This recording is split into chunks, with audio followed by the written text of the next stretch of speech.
Okay बच्चों, now the point is कि what are the various sectors, what are the various sectors of the economy, economy के various sectors क्या हैं। देखो बच्चों, अगर मैं मैक्रो इकोनॉमिक्स की बात करूं तो कुल मिलाकर के बच्चे हमारे पास यहां पर जो सेक्टर इन्वॉल्व हो जाएंगे वो हो जाएंगे 4। कैसा? सबसे पहला जो सेक्टर है बच्चों हमारे मैक्रो इकोनॉमिक्स के अंदर जो बार बार वर्ड आएगा वो आएगा हाउस होल्ड सेक्टर। कौन है ये जो हाउस होल्ड सेक्टर में इन्वॉल्व लोग हैं? ये हम लोग हैं, हम सब लोग, ठीक है। Who are the consumer of goods and services? I am the consumer of goods and services.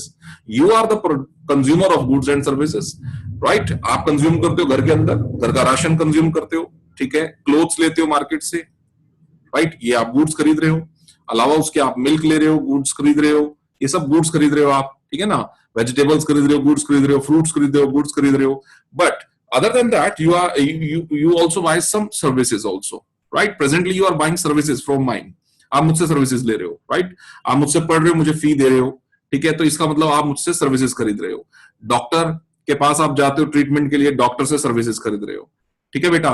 Electricity department से आप इलेक्ट्रिसिटी की सर्विसेज खरीद रहे हो, ठीक है। तो कहने का मतलब है रेलवे से आप सर्विसेज खरीद रहे हो, राइट? तो कहने का मतलब है कि हाउस होल्ड सेक्टर वो सेक्टर है जो एंगेज्ड हो रखा है कंजम्पशन में। किस चीज की कंजम्पशन में? गुड्स एंड सर्विसेज की कंजम्पशन में। पर साथ की साथ ये वो सेक्टर है जो मालिक भी है। आपके सर मालिक? यस, मालिक। किस चीज का मालिक? फैक्टर ऑफ प्रोडक्शन तो जनाब इसी के पास है, लैंड यही देता है, ठीक है। अपना जो लेबर क्लास है, लेबर्स, वो यहां से मिलेगा आपका capital, entrepreneurial skills. All these 4 factors will be provided by the household sector because the household sector is the owner of the factor of production. एक प्रोड्यूसर को प्रोडक्शन करने के लिए 4 फैक्टर्स चाहिए। चारों फैक्टर कहां से ले लेगा? हाउस होल्ड सेक्टर से। तो पहला बच्चों आपको पहला पार्ट क्लियर हो रहा है कि इकोनॉमी में फर्स्ट पोर्शन है हाउस होल्ड सेक्टर जो गुड्स एंड सर्विसेज की कंजम्पशन से एंगेज्ड है, साथ के साथ मालिक है फैक्टर ऑफ प्रोडक्शन का। दूसरा सेक्टर है बच्चों प्रोड्यूसर सेक्टर। ये वो सेक्टर है जो एंगेज्ड है, किस चीज में एंगेज्ड है? प्रोडक्शन में। किस चीज की प्रोडक्शन में बेटा? गुड्स एंड सर्विसेज की प्रोडक्शन में। जैसे अभी मैं आपको पढ़ा रहा हूं, यहां मैं प्रोड्यूसर का रोल प्ले कर रहा हूं, I am a producer sector here. लेकिन जब मैं खाना खा रहा हूं उस समय मैं कंजम्पशन कर रहा हूं, मैं वहां कंज्यूमर का रोल प्ले कर रहा हूं, मैं उस समय हाउस होल्ड सेक्टर का रोल प्ले कर रहा हूं, ठीक है बेटा। तो ठीक इसी तरीके से आपके घर में भी जब आपके पेरेंट्स काम कर रहे हैं, कमाने के लिए जो है कुछ एक्टिविटीज कर रहे हैं, वहां वो उस समय प्रोड्यूसर का रोल प्ले कर रहे हैं। लेकिन जब कंज्यूम कर रहे हैं तो उस समय कंज्यूमर का रोल प्ले कर रहे हैं। तो कहने का मतलब प्रोड्यूसर सेक्टर वो सेक्टर है जो गुड्स एंड सर्विसेज की प्रोडक्शन में लगा हुआ है और उसको प्रोडक्शन करने के लिए लैंड, लेबर, कैपिटल और एंटरप्रेन्योरल स्किल्स चाहिए। वो उसको कहां से मिलती हैं? हाउस होल्ड सेक्टर से मिलती हैं प्रोडक्शन करने के लिए। ये हो गया बेटा आपके पास दूसरा सेक्टर, प्रोड्यूसर सेक्टर। 2 तीसरा सेक्टर है बच्चे आपके पास गवर्नमेंट सेक्टर। गवर्नमेंट सेक्टर को हम जानते हैं वो सेक्टर है जो इकोनॉमी में लॉ एंड ऑर्डर की मेंटेनेंस के साथ जुड़ा हुआ है, ठीक है। जो डिफेंस एंड अदर सर्विसेज जो पब्लिक के वेलफेयर की सर्विसेज हैं उसके लिए जो है ये साथ में जुड़ा हुआ है। और ये इसके अलावा टैक्सेशन के साथ अटैच्ड है, लोगों के साथ टैक्सेशन से अटैच्ड है, लोगों के साथ सब्सिडीज के साथ अटैच्ड है। कैसे कि गवर्नमेंट बहुत सारी चीजों के ऊपर बच्चे टैक्स लगाती है, राइट? जीएसटी और बहुत सारी चीजों पे गवर्नमेंट हमें सब्सिडीज देती है, जैसे एलपीजी। डन है बच्चे? तो कहने का मतलब है ये सब चीजें गवर्नमेंट हमें प्रोवाइड करती है। तो गवर्नमेंट एक ऐसा सेक्टर है जो लॉ एंड ऑर्डर के मेंटेनेंस के साथ साथ डिफेंस के साथ साथ, ठीक है, डिफेंस के साथ साथ। अब डिफेंस कैसे? डिफेंस ऐसे कि भाई जो भी हमारी सुरक्षा है, अदर सर्विसेज है, वो गवर्नमेंट ही तो प्रोवाइड करती है। अभी इंडिया के लिए जो राफेल खरीदेगी तो गवर्नमेंट ही तो खरीदेगी, है ना, हम लोग कंट्रीब्यूट थोड़ी करेंगे उसके अंदर, वो गवर्नमेंट का रोल है। गवर्नमेंट कैसे खरीदेगी, हम लोग टैक्सेशन देंगे, गवर्नमेंट का कलेक्शन आएगा, वो कलेक्शन से गवर्नमेंट जो है उसको परचेज करती है, फिर उन डिफेंस इक्विपमेंट्स को परचेज करती है। तो ये गवर्नमेंट के जो है काम है, गवर्नमेंट इसमें इन्वॉल्व है, टैक्सेशन और सब्सिडीज से भी government involve. Okay, this is the third sector. The fourth and the last sector is the rest of the world, means involvement of the external sector. Rest of the other world means other than India, the rest of the world is rest of the other world.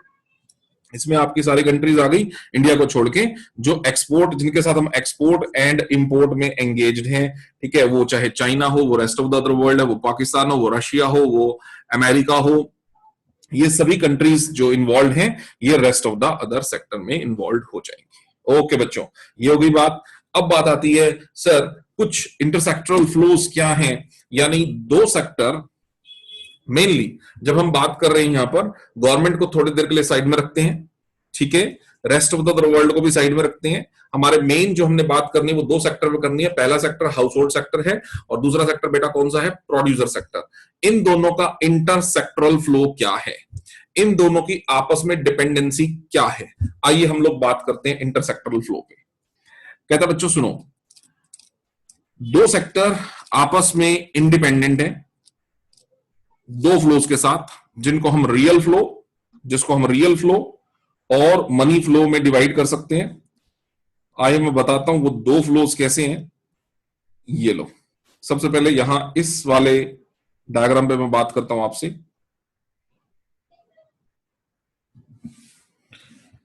जिसने diagram नहीं बना रखा बेटा बना लेना। मान लीजिए there is this one sector, household sector, and the other sector,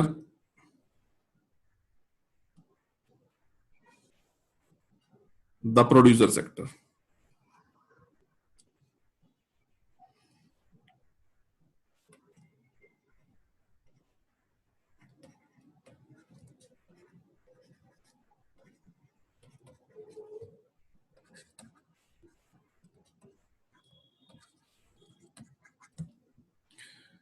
owner कौन है फैक्टर ऑफ प्रोडक्शन का, हाउस होल्ड सेक्टर। तो बच्चों household sector will provide,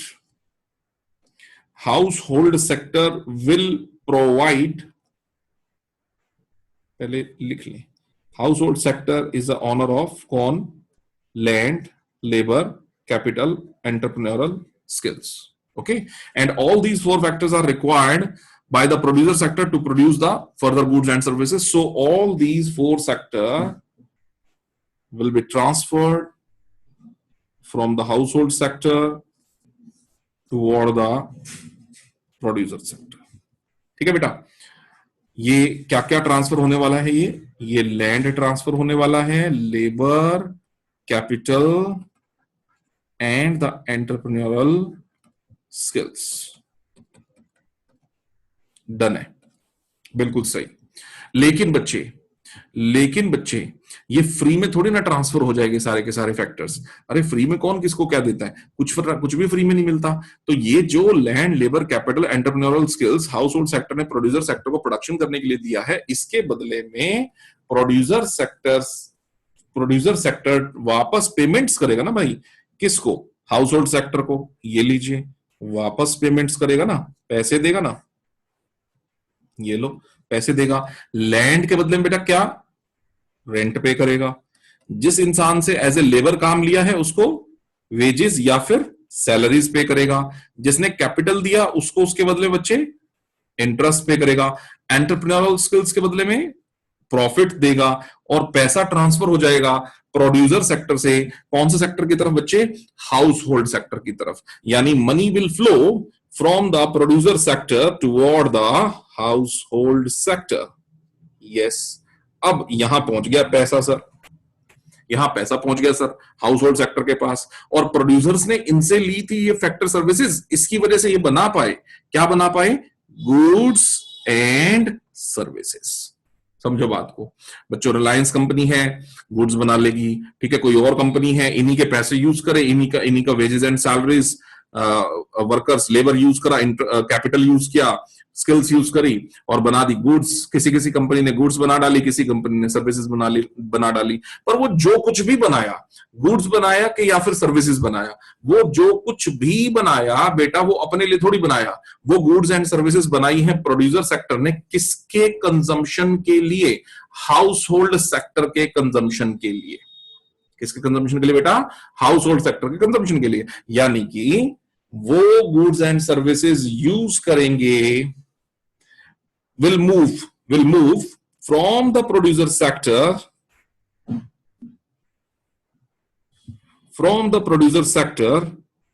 toward the household sector, all the goods and services। बिल्कुल सही। और free में थोड़ी ना सर, पैसा जब उन्होंने फ्री में काम नहीं किया, ये क्यों करेंगे? पैसा will move, money will move from the household sector toward the producer sector, ठीक है ना। पैसा दोबारा से मूव कर जाएगा ना वहां से दूसरे की तरफ। इसको बोलेंगे consumption expenditure. yes, and the money will again move from the household sector toward the producer sector। अब पैसा वापस से किसके पास पहुंच गया बेटा? सर प्रोड्यूसर सेक्टर के पास पहुंच गया। और प्रोड्यूसर सेक्टर इससे क्या करेगा? नेक्स्ट ईयर की प्रोडक्शन करने फिर स्टार्ट करेगा। आ रही है बच्चों बात समझ में? तो डिपेंडेंसी है दोनों सेक्टर्स की, आपस में एक दूसरे के ऊपर डिपेंडेंसी है। बिना हाउस होल्ड सेक्टर के, लेफ्ट में, बिना हाउस होल्ड सेक्टर के प्रोड्यूसर सेक्टर प्रोडक्शन नहीं कर सकता, बिल्कुल सही है।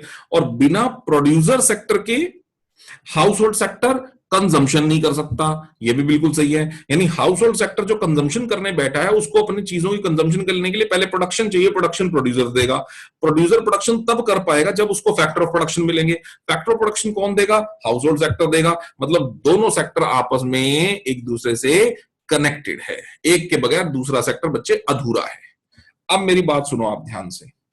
The outer loop of the diagram shows the real flow. बिल्कुल सही। आउटर लूप के बारे में बेटा कौन सी आउटर लूप बोल रहा हूं जानते हो आप? ये ग्रीन वाली, ये दिस वन कि एक जगह से जाना factor services, this four factor services, दूसरी जगह से जाना गुड्स एंड सर्विसेज, ये goods and services means green flow. उधर से भी ग्रीन, इधर से भी ग्रीन। ये जो आउटर लूप जिसको ग्रीन से शो कर रखा है, this is the outer loop of the diagram, is known to be as what? The real flow. एक तरफ से फैक्टर सर्विसेज, दूसरी तरफ से goods and services. And the inner loop of the diagram जिसको ब्लू कर रखा बच्चे, inner loop of the diagram जिसको ब्लू कर रखा है, this is called what? This is called what बच्चों? यहां क्या है? पैसे का फ्लो है। एक बार पैसा प्रोड्यूसर से हाउस होल्डर की तरफ ट्रांसफर हुआ, रेंट, ये क्या है? फैक्टर पेमेंट्स, फैक्टर पेमेंट्स है। समझ रहे हो बच्चों बात को? एक बार पैसा प्रोड्यूसर से हाउस होल्डर की तरफ ट्रांसफर हुआ फैक्टर पेमेंट्स की फॉर्म में, और पैसा किसके पास पहुंच गया? सर हाउस होल्डर सेक्टर के पास। और हाउस होल्डर से वो पैसा वापस से ट्रांसफर हुआ किसकी तरफ? प्रोड्यूसर की तरफ।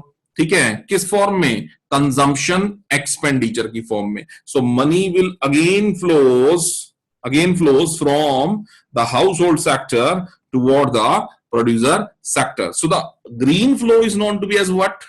The real flow. And the blue flow is known to be as money flow. So basically there are two flows. The outer loop, green, is known to be as the real one, because in reality there is something transferring, right? कुछ है जो transfer हो रहा है। क्या? वहां से services, और यहां से गुड्स एंड सर्विसेज, वहां से फैक्टर सर्विसेज, यहां से गुड्स एंड सर्विसेज। और जो ब्लू वाला है वो तो सिर्फ पैसों का ट्रांसफर है, एक बार वहां से यहाँ, एक बार यहां से यहाँ। This is known to be as money flow. ठीक है बच्चों, क्लियर है पॉइंट? तो ये सब बातें यहां पर लिखी गई हैं। The outer loop of the diagram shows the real flow and the inner loop of the diagram shows the money flow. अब यहां पर जो बातें बच्चों मैंने आपसे डिस्कस करी हैं, इन दोनों बातों को ऊपर दो पार्टीशंस में भी दिखाया हुआ है, आप इसको रीड करिएगा। ये देखो, ये रियल फ्लो के बारे में बात करी है मैंने यहां पर। It refers the flow of factor services from the household sector to the producer sector and flow of goods and service from the producer. तो इसमें ग्रीन फ्लो वाला diagram, only the green flow diagram वो यहां बनेगा, ठीक है। और जो ब्लू वाला डायग्राम था, ब्लू फ्लो डायग्राम क्या था, वो मनी फ्लो था। वो ब्लू फ्लो वाला डायग्राम जो है वो मॉनेटरी फ्लो है, वो बन जाएगा बेटा मनी में, ठीक है। जहां पर पैसे ही प्रोड्यूसर से ट्रांसफर होंगे हाउस होल्डर से, और हाउस होल्डर से कंजम्पशन एक्सपेंडिचर की फॉर्म में फिर से पैसा ट्रांसफर हो जाएगा टुवर्ड द प्रोड्यूसर सेक्टर। और यही डिफरेंस है इन दोनों फ्लोज के अंदर, रियल एंड मनी फ्लो के अंदर, ठीक है बच्चों। तो ये हो गया हमारा रियल एंड मनी फ्लो भी डन। तो बच्चों हमें पता होना चाहिए स्टॉक और फ्लो, ठीक है ना। बताया था जो कॉन्सेप्ट, आज उसको एग्जांपल के थ्रू एक बार समझ लेते हैं जरा। स्टॉक क्या है, इनमें से, इन सब में से स्टॉक क्या है और फ्लो क्या है, हमें पता होना चाहिए, ठीक है। What are stock, what are flow. जैसे जैसे बच्चों अगर आपसे क्वेश्चन पूछा जाए, amount of bank deposit as on 31 March 2018, ठीक है, एक स्पेसिफिक डेट है 31 मार्च 2018 पे हमारा बैंक में पड़ा हुआ पैसा। हाँ जी राधिका बेटा, क्या है, स्टॉक है फ्लो है?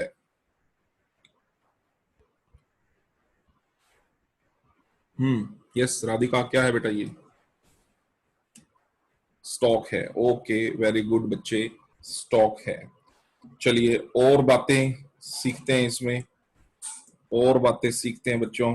लॉसेस, हाँ जी बच्चे चैट बॉक्स में लिखते जाइए, कोई बोल के बताना चाहता है बोल के बता दीजिए। लॉसेस क्या है बच्चों?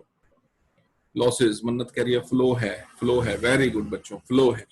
Production of cement in the year 2009, जी बच्चे, production of cement in the year 2009, हाँ जी, no not at all, production is not stock Radhika, yes I am right, production is flow. बच्चे अब आप कहेंगे सर क्यों? बच्चों सोचो, प्रोडक्शन एक पर्टिकुलर मूवमेंट में थोड़ी ना होती है, प्रोडक्शन भी आप एक टाइम गैप में मेजर करते हो, एक दिन का प्रोडक्शन, एक महीने का प्रोडक्शन, एक साल का प्रोडक्शन, यहां तो ड्यूरेशन है ही cement in the year 2009, so it's a flow concept, right, ठीक है बच्चे। प्रॉफिट, इसका भी टाइम कनेक्शन होता है बच्चों, तो प्रॉफिट भी क्या हो जाएगा वहां पर, फ्लो। ओके लिखते जाइए बच्चों, लिखते जाइए। Population of India as on 31 March 2009, yes right, it's a stock, correct, stock. Number of literate people as on 31st March 2009, yes correct बच्चे, it's a stock. सेविंग हो जाएगा फ्लो, क्योंकि कॉन्सेप्ट सेविंग के बारे में जब हम बात करेंगे, अगेन दोबारा क्या होगा बेटा, saving during a given period of time आप मेजर करते हो कि सेविंग एक गैप में कितनी करी आपने, या करी हुई सेविंग्स कितनी यूज कर ली आपने, है ना, तो वो भी एक टाइम गैप में है। National income of a country, हाँ बच्चों बताओ, national income is it stock और flow? National income of a country, flow, very good, yes correct correct, Sanyam Radhika correct, it's a flow. Capital बताओ बच्चों, इज इट ए स्टॉक और ए flow? Capital, Radhika ये flow, okay बच्चों सुनो मेरी बात सुनो, कैपिटल के दोनों कंसेप्ट है, मैंने बताया भी था उस दिन भी आपको कि कैपिटल एक पर्टिकुलर मूवमेंट पे मापते हो तो कैपिटल स्टॉक कंसेप्ट है, बट अगर आप कैपिटल फॉर्मेशन के बारे में बात करते हो तो it is a flow concept. So capital can be stock concept, it may be the flow concept, दोनों कंसेप्ट है ये, हाँ जी बिल्कुल। Number of persons employed during December, तो ड्यूरिंग दिसंबर ना, तो it is a time gap, तो इट इज ए फ्लो, ठीक। Balance in the bank account, ठीक है, एक पर्टिकुलर मोमेंट पे आप माप सकते हो, it's a stock. Raw material in godown as on 31 January 2009, एक पर्टिकुलर मोमेंट है, स्टॉक, ठीक है। और बच्चों इसके अलावा प्रोडक्शन तो मैं ऑलरेडी बता चुका हूं, फ्लो है। हाँ जी बच्चों, वेल्थ बताइए, हाँ मन्नत बेटा वेल्थ,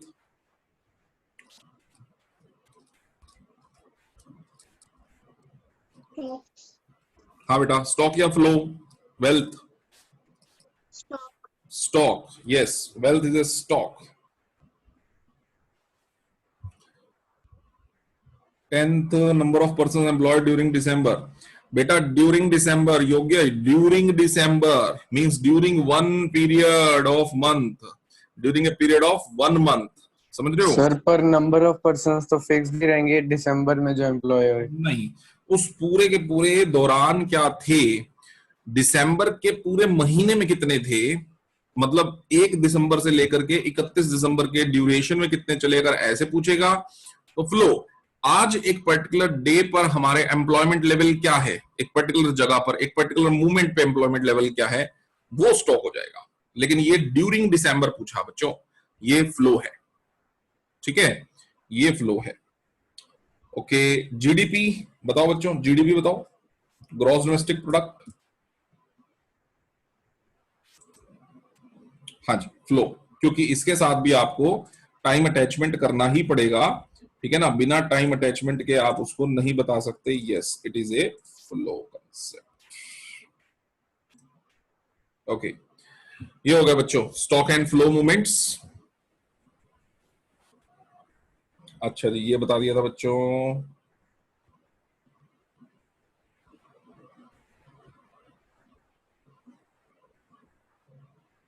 हाँ, यहां पे आ जाओ बच्चों, यहां बात करते हैं हम लोग आज रियल फ्लो और मनी फ्लो में। बच्चों मैं आप बता चुका था आपको, है ना, डिस्टिंग्विश डिफरेंसेस क्या, कि जब बात कर रहे हैं बच्चों रियल फ्लो की, तो एक्चुअली में आप पढ़ रहे हैं flow of goods and services between producer and house holder, यानी गुड्स एंड सर्विसेज के मूवमेंट को बच्चों रियल फ्लो कहा जाएगा। लेकिन अगर हम मूवमेंट पैसों पे बात करते हैं, पैसों का मूवमेंट कितना है, तो आप बच्चों उसको क्या कहेंगे, फ्लो, ठीक है। मनी कितना प्रोड्यूसर्स ने पे किया, किसको सर, हाउस होल्डर्स को, और हाउस होल्डर्स ने कितना कंजम्पशन एक्सपेंडिचर किया, ये एक और मनी फ्लो है। तो बच्चों जब मनी का मनी फ्लो हम डील कर रहे हैं, तो वो जो मनी फ्लो है, एक प्रोड्यूसर से हाउस होल्डर की तरफ मनी का मूवमेंट, और हाउस होल्डर से कंजम्पशन एक्सपेंडिचर के फॉर्मेट, कंजम्पशन एक्सपेंडिचर के अगेंस्ट वापस पैसे का मूवमेंट, ये प्रॉपरली मनी का फ्लो है। ओके, एक बात और ध्यान रखना बच्चों, जो रियल फ्लो है ना, इसको फिजिकल फ्लो कहते हैं। फिजिकल क्यों, क्योंकि एक्चुअली में सामान मूवमेंट ले रहा है, और ये तो नॉमिनल फ्लो है सर। क्यों नॉमिनल फ्लो क्यों है, क्योंकि बच्चे इसमें सामान की मूवमेंट तो है नहीं, नाम मात्र पैसा, सिर्फ मनी मूवमेंट ले रही है, ना गुड्स, ना फैक्टर सर्विसेज, ना गुड्स एंड सर्विसेज, कुछ मूवमेंट नहीं ले रहा, इसलिए इसको नॉमिनल फ्लो के नाम से जाना जाता है। तो ये डिफरेंस एक और आ जाता है, physical and nominal flow. Done, आ जाओ बच्चों, अब मैं बात आपको बताता हूं 3 फेसेस ऑफ सर्कुलर फ्लो असल में क्या है। हमने डिपेंडेंसी पढ़ ली बेटा, 2 sectors are dependent on each other, है ना, 1 the household sector, 2 the producer sector.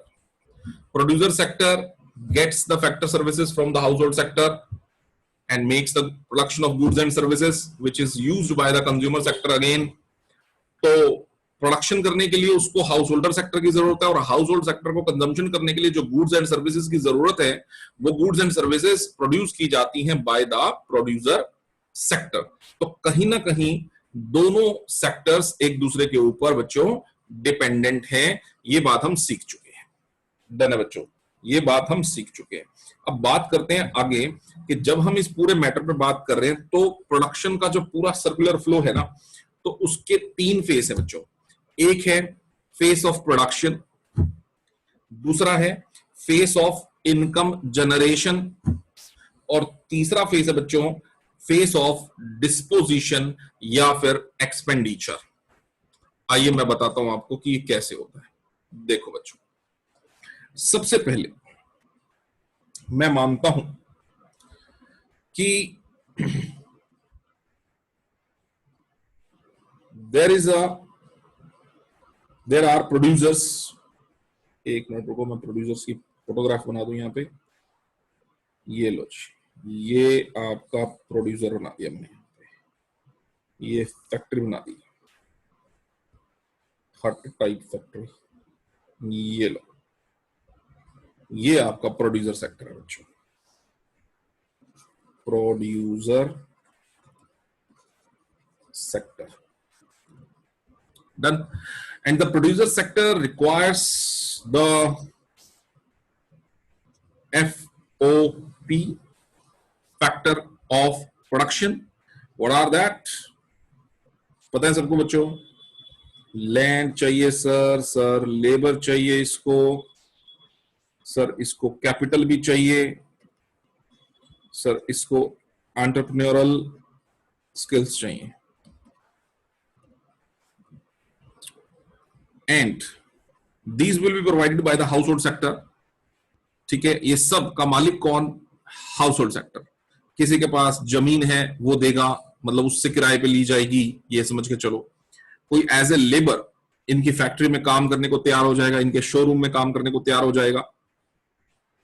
किसी से कैपिटल बोरो की जाएगी, है ना। आप सब लोग पढ़ते हैं अकाउंटेंसी के अंदर कि कंपनीज होती हैं जी, कंपनी अपने शेयर्स इशू करती हैं, ठीक है ना, और शेयर इशू करने के लिए शेयर इशू करते हैं और पैसा जो है वो आम जनता से ही आता है, ये हम पढ़ चुके हैं। तो यस सर, कैपिटल भी बोरो की जाता है, उसके बदले में अगर लोन लिया है तो इंटरेस्ट पे किया जाता है, शेयर्स लिए हैं तो डिविडेंड पे किया जाता है, प्रॉफिट का हिस्सा, और स्किल्स भी यहीं से ली जाती हैं, एंटरप्रेन्योरल स्किल्स, उसका रिवॉर्ड प्रॉफिट मिलता है। ठीक है जी, कैपिटल पे इंटरेस्ट और स्किल्स के बदले में प्रॉफिट। तो all these factor of production are provided by the household sector, and this is called the face of production. Face of production simply means face of value addition.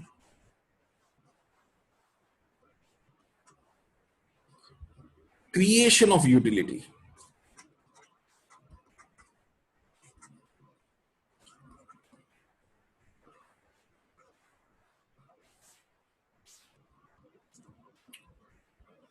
समझ रहे बच्चों? Creation of utility यानी production का मतलब ही क्या है? चीजों में वैल्यू ऐड कर देना, यानी जो प्रोडक्शन होता है बेसिकली उसका मतलब यह है कि सामान खरीदा, रॉ मटेरियल खरीदा, उनमें वैल्यू ऐड कर दिया। वैल्यू एड बच्चों आप सबको पता है वैल्यू एडिशन का मतलब, मिल्क खरीदा, मिल्क का कर्ड बना दिया, वैल्यू ऐड हो गई। मिल्क खरीदा, मिल्क को आइसक्रीम में कन्वर्ट कर दिया तो वैल्यू ऐड हो गई, है ना। 1 किलो मिल्क का रेट कम होगा बट 1 किलो आइसक्रीम का रेट ज्यादा होगा। स्वीट्स में कन्वर्ट कर दिया, स्वीट्स का रेट भी ज्यादा होगा।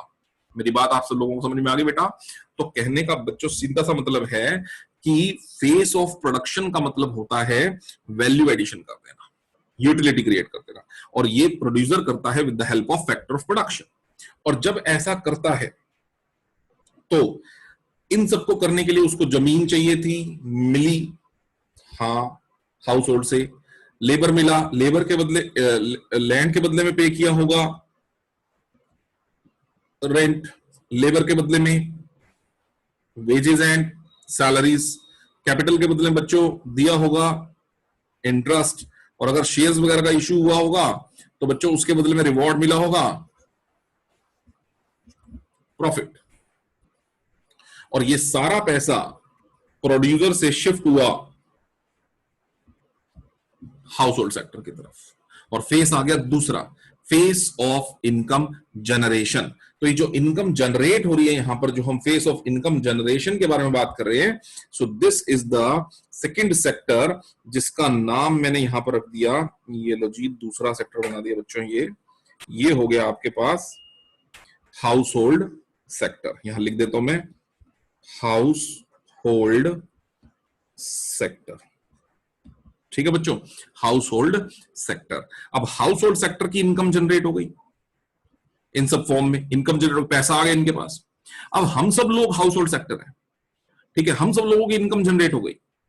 अब हम सब लोग उस इनकम को लेकर के बेटा बैठे थोड़ी रहेंगे, अपनी जिंदगी जीने के लिए हमें बहुत सारी गुड्स और सर्विसेज की जरूरत पड़ती है, जो कि गुड्स और सर्विसेज बनाई किसने है बच्चों? वो गुड्स एंड सर्विसेज बनाई किसने है? ये यहां पड़ी हुई है गुड्स एंड सर्विसेज, तो सर वो तो प्रोड्यूसर के पास पड़ी हुई है, ठीक है ना बच्चों। तो फिर हम सब लोग क्या करेंगे, उन गुड्स एंड सर्विसेज के ऊपर खर्चा करेंगे और अपनी जिंदगी जीने के लिए परचेज करेंगे। हम करेंगे कंजम्पशन एक्सपेंडिचर, कंजम्पशन एक्सपेंडिचर, जिसको बोलते हैं फेस ऑफ डिस्पोजिशन, कि हमने पैसा डिस्पोज ऑफ कर दिया, and the money will again move, money will again move toward the producer sector. ठीक है, और फिर पैसों का मालिक कौन बन गया, फिर पैसों का मालिक प्रोड्यूसर बन गया बेटा। तो फिर इसका मतलब फिर अगले साल की प्रोडक्शन फिर से स्टार्ट हो सकती है। तो इस तरह से बच्चों ये तीनों सेक्टर्स आपस में एक दूसरे से अटैच्ड हैं। एक बार बच्चों रीड करिए इसको जरा, तीनों फेसेस को जल्दी से करिए।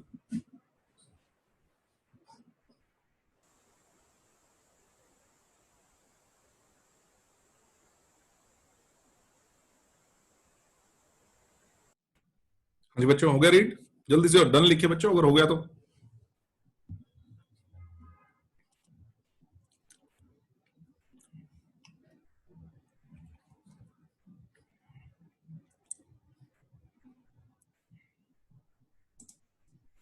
चलिए ठीक है जी, ओके बच्चों, ओके ओके ओके, आ जाओ। ये हो गया बेटा। अब हमने जो बात करी, हमने कहा सर जो भी बातें करी हैं हमने टू सेक्टर इंडिपेंडेंसी दिखाई है, हाउस होल्ड और प्रोड्यूसर सेक्टर। अब इन टू सेक्टर इंडिपेंडेंसी के लिए बच्चों कुछ बातों का होना भी जरूरी है। ये टू सेक्टर डिपेंडेंसी तभी तो बनेगी जब, हालांकि हमने सेक्टर कितने पढ़े हैं, 4, लेकिन बाकी के सेक्टर की अगर इन्वॉल्वमेंट ले लें तो हम ढंग से इन 2 सेक्टर्स के बारे में बात नहीं कर सकते। तो हमें मान के चलना पड़ेगा इकोनॉमी के अंदर 2 ही सेक्टर है साहब। इकोनॉमी के अंदर बेटा 2 ही सेक्टर्स हैं, एक हाउस होल्ड सेक्टर है और दूसरे वाला प्रोड्यूसर्स है। ठीक है जी। और दूसरी बात बिल्कुल सिंपल है, हो गया। तीसरी बात बिल्कुल सिंपल, जो भी प्रोड्यूसर ने बनाया हमें मान के चलना पड़ेगा वो सारा का सारा किसने खरीद लिया, हाउस होल्ड सेक्टर खरीद लेंगे। ठीक है, ना तो हमने इकोनॉमी में कोई गवर्नमेंट एज्यूम करी, ना ही rest of the other world, यानी थर्ड और फोर्थ सेक्टर नहीं लेकर के चल रहे इकोनॉमी के। हम सिर्फ 2 सेक्टर के बारे में बात कर रहे हैं, एक प्रोड्यूसर सेक्टर और दूसरा बच्चे हाउस होल्ड सेक्टर। ओके, और क्या पढ़ रहे हैं हम लोग बात, householder spends all their income on consumption, that is there is no financial sector to channelize the saving and investment in the economy. Yes, ये बात बिल्कुल कंफर्म है कि हाउस होल्डर अपनी सारी इनकम जो है खर्च कर देते हैं, कोई सेविंग नहीं है। हालांकि प्रैक्टिकल बात तो ये है बच्चों कि हम सब लोग जो हाउस होल्डर सेक्टर हैं, हम सब लोग इनकम का एक हिस्सा बचाते भी हैं जिसको सेविंग कहा जाता है। पर इस टू सेक्टर फ्लो को बच्चों अच्छी तरह से समझने के लिए हमें कोई अगर सेविंग एज्यूम करेंगे तो फिर सर बैंक भी एज्यूम करना पड़ेगा, है ना, तो फिर तो एक सेक्टर और लेकर के चलना पड़ेगा, financial sector. But for the simplicity we will assume that there are only 2 sector, one is said to be the household sector and the second one is the producer sector, and that's it. तो बेटा इन assumptions के हिसाब से ही हम बात करेंगे और ये हमारा हो गया था। लेकिन अगर हम फाइनेंशियल सेक्टर को बीच में ले लें, अब आती है बात two sector module but with financial sector. क्या क्या आ जाएंगे बच्चों, बैंक आ गए, इंश्योरेंस कंपनीज आ गई, स्टॉक मार्केट शेयर्स वगैरह आ गए आपके इसके अंदर। ठीक है, कोई और फाइनेंशियल इंस्टीट्यूट जो मनी में डील करते हैं सब आ गए सर। अब अगर इनको भी ले लें तो क्या इनका लेना देना है, हाँ है क्यों नहीं है बच्चों। प्रोड्यूसर और हाउस होल्डर का जो कनेक्शन है उसके बारे में मैं अब बात नहीं कर रहा हूं, वो बात हम कर चुके हैं। मैं सिर्फ अब बात कर रहा हूं कैसे फाइनेंशियल सेक्टर प्रोड्यूसर के साथ कनेक्टेड है और हाउस होल्डर के साथ कनेक्टेड है। बेटा हाउस होल्डर हम लोग सेविंग करना चाहें तो बैंक में कर सकते हैं, यस। हम लोग बोरोइंग करना चाहें तो बैंक से कर सकते हैं, यस, है ना बेटे। सेविंग करना चाहें तो कर सकते हैं, बोरोइंग करना चाहें तो कर सकते हैं। रही बात प्रोड्यूसर के साथ भी कुछ ऐसा ही मामला है। प्रोड्यूसर जो है वो लोन लेना चाहे उसको लोन मिल जाएगा, ये लो लोन मिल जाएगा। ठीक है, और वो भी कोई इन्वेस्टमेंट वगैरह करना चाहे तो भाई वो भी कर सकता है इन्वेस्टमेंट। बात वही है घूम के, इन्वेस्टमेंट ही सेविंग है, ये लो।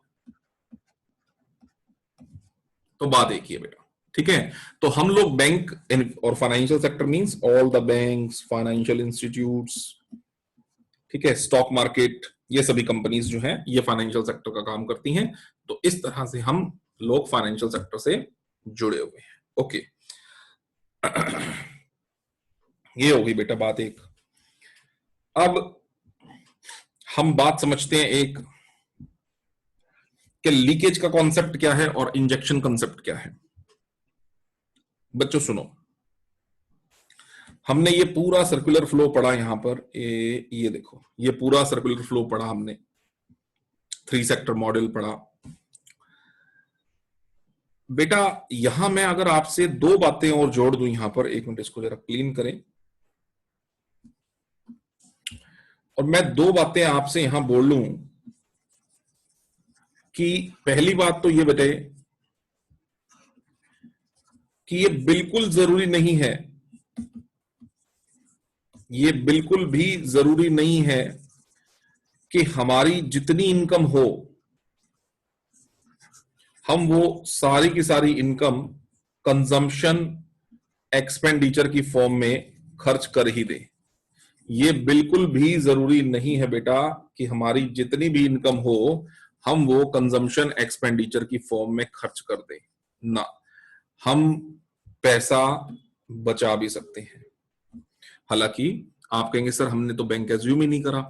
बेटे अगर हम बैंक एज्यूम ना भी करें हम अपने घर में पैसा बचा सकते हैं, एक बात। दूसरा, अगर मैंने कुछ कमाया, गवर्नमेंट कहती है सर अपनी इनकम पर टैक्स दो, क्या बात कर रहे हो, सारा पैसा कैसे खर्च कर लोगे, टैक्स दो। हाँ ये भी एक बात है भाई।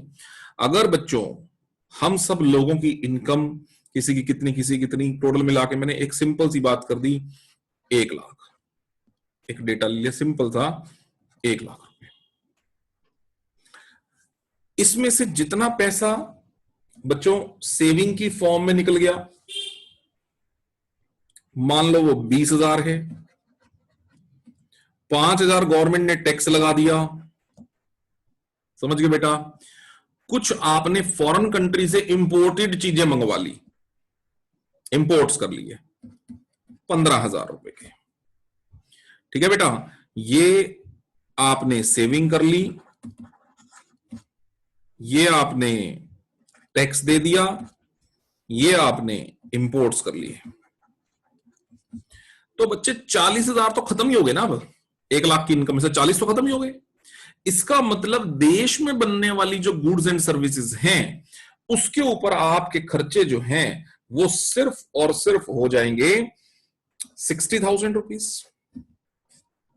सोचो बच्चों सोचो, इसके ऊपर आपके जो खर्चे हो जाएंगे वो हो जाएंगे सिर्फ और सिर्फ 60,000। इधर आ जाओ, देखो मैं साथ साथ समझाता, यहां से बताता भी जाता हूं। ये रही सेविंग, ये रहा टैक्स, ये रहा इंपोर्ट, सबको दिख गए तीनों एलिमेंट्स वही जो मैंने बताए, ठीक है ना। ये हो गए। इसका मतलब ये हो गया कि पैसा जरूरी नहीं है भाई कि वापस पहुंचे प्रोड्यूसर के पास। प्रोड्यूसर ने आपको इनकम जनरेट करवाई 1 लाख रुपए इन the form of rent, interest, profit, wages and salaries. आपके पास 1 लाख है, आपको 1 लाख खर्च करना चाहिए ताकि सर्कल पूरा हो सके, लेकिन आपके तो 3 चीजें निकल गई। ये जो निकल गई बेटा ग्रीन, इसको बोलेंगे हम लोग ये लीकेज है। ये जो आपने पैसा निकाल दिया, खर्च नहीं किया, this is not to be as leakage. Savings है ना, लीकेज, विड्रॉल्स एटसेट्रा। और 60,000 में क्या प्रोड्यूसर का काम चलेगा क्या? अब प्रोड्यूसर के पास 60,000 आएगा, ये लो सर ये 60 आएगा। प्रोड्यूसर कहेगा कमाल कर रहे हो, 1 लाख मैंने दिया, आप लोग 60,000 खर्च करके पहुंचा रहे हो हमारे पास, हमारा काम कैसे चलेगा भाई? ये तो अगर ऐसा चलता रहा तो अगले साल 60,000 का 40 बनेगा, अगले साल जो है 40 का 25 बनेगा, अगले साल उसका 15 रह जाएगा, अगले साल 5, अगले साल खत्म। ये तो देश का चक्रव्यूह ही खत्म हो जाएगा, ये तो जीडीपी ग्रोथ ही रुक जाएगी। प्रोड्यूसर कहेगा ना भाई ना, ऐसे नहीं चलेगा काम, पैसे तो पूरे पहुंचाओ। तो बच्चों चक्कर रुकेगा नहीं। क्यों नहीं रुकेगा? क्योंकि जैसे यहां इस फ्लो से लीकेजेस हो सकते हैं यहां से, दैट इज द एक्सेप्ट, ये मनी का एक्सक्लूड हो जाना, चले जाना, ठीक ऐसे ही यहां से इनफ्लोस भी आ सकते हैं, पैसे आ भी सकते हैं इस चक्रव्यूह के अंदर। कैसे? बहुत कुछ हमारे इंडियन प्रोड्यूसर भी तो फॉरेन कंट्री में एक्सपोर्ट करेंगे भाई, तो अगर इंडियन से पैसा नहीं आया तो फॉरेनर से आएगा। हाँ ये भी सही है, ये भी सही है, ठीक है। देश की सरकार तुम पर टैक्स लगा रही है तो पैसा निकल गया, देश की सरकार सब्सिडीज भी तो देंगी, पैसा आएगा ना सर्कुलेशन के अंदर।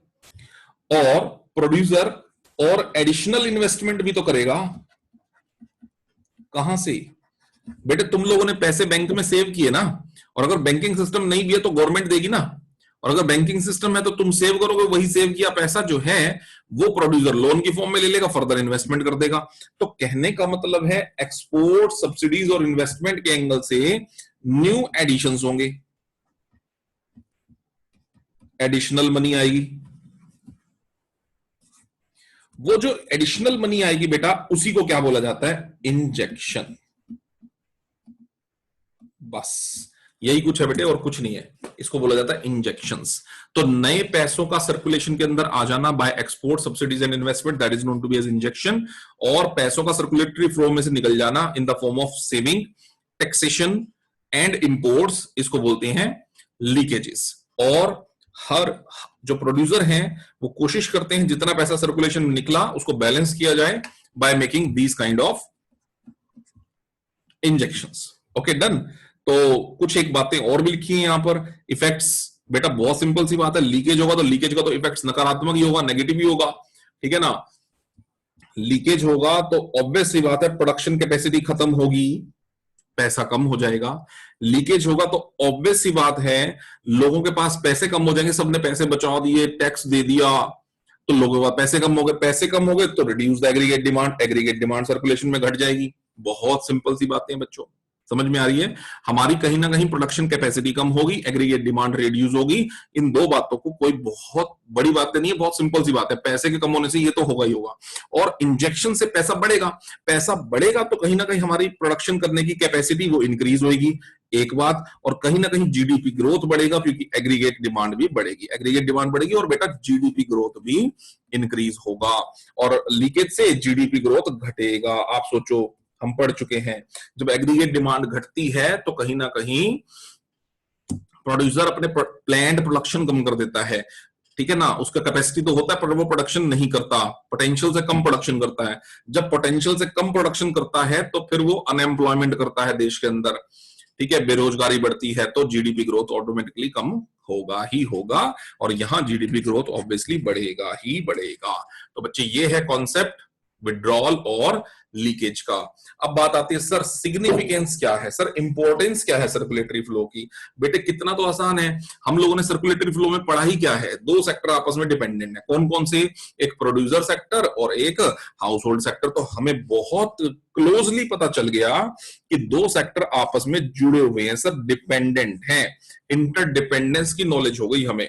और हमें प्रोड्यूसर सेक्टर ने जो प्रोडक्शन करी वहां से एस्टिमेशन हो गया कि नेशनल इनकम की एस्टिमेशन क्या होती है, हालांकि आगे पता लगेगा, ठीक है ना। लोगों की इनकम कैसे जनरेट होती है, कंजम्पशन, एक्सपेंडिचर, क्योंकि तीन फेसेस है बच्चों, तीन फेसेस हैं। फेस ऑफ प्रोडक्शन, वहां से प्रोडक्शन एस्टिमेशन होता है। दूसरा face of income generation, custom जो जितने भी लोग हैं उनकी इनकम जनरेट होती है वहां पर। और तीसरा फेस ऑफ डिस्पोजिशन, वहां से एक्सपेंडिचर्स का एस्टिमेट होता है। और नेशनल इनकम वाले चैप्टर के अंदर हम लोग पढ़ेंगे कि प्रोडक्शन, इनकम और एक्सपेंडिचर, इन तीनों तरीकों से जब हम नेशनल इनकम को एस्टिमेट करते हैं, तीनों मेथड से जब हम एस्टिमेशन करते हैं, तो तीनों मेथड से बच्चों नेशनल इनकम का आंसर, जिसको क्या बोला जाता है लिखने में, NNP at FC, net national product at factor cost. तो तीनों से ही नेशनल इनकम का आंसर बच्चों क्या आ जाता है, बिल्कुल सेम सिमिलर आता है, ठीक है बच्चों। तो ये था बच्चों चैप्टर, मेरी तरफ से चैप्टर ये आपका बिल्कुल कंप्लीट।